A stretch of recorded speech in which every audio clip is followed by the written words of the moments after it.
The house on Hollow Rain Lane. It was a dark and stormy night when Michelle and her younger sisters, Cindy and Lily, sat curled up on the couch in their new home.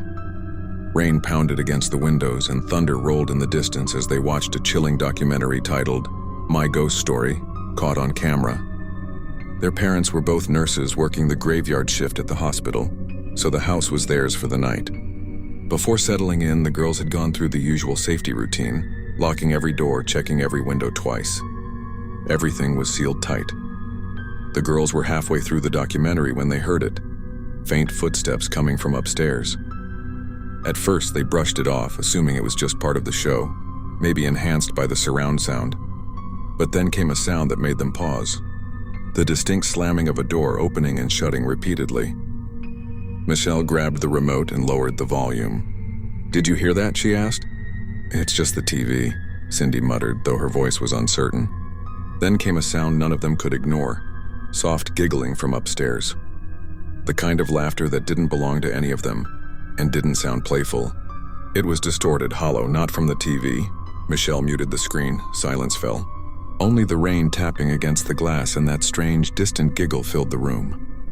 All three girls sat frozen, eyes wide, breath shallow. "Let's go check it out," Cindy whispered, trying to sound brave.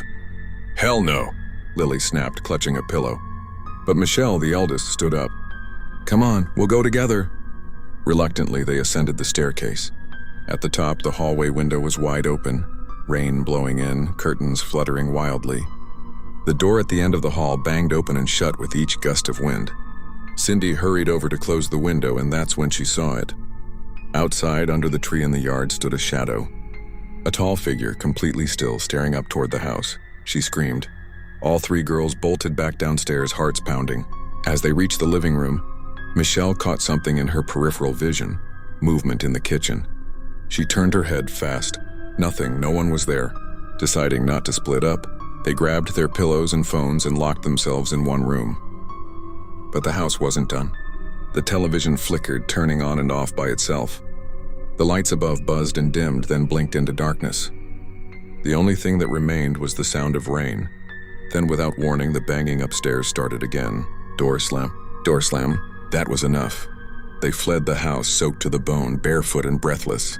The next morning, desperate for answers, they visited the local library. Digging through old newspaper clippings, they found an article from 1963.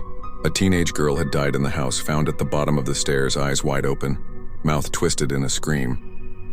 No one ever solved her death. Locals believed she never left. From that night on, nothing was the same. The girls couldn't sleep through storms.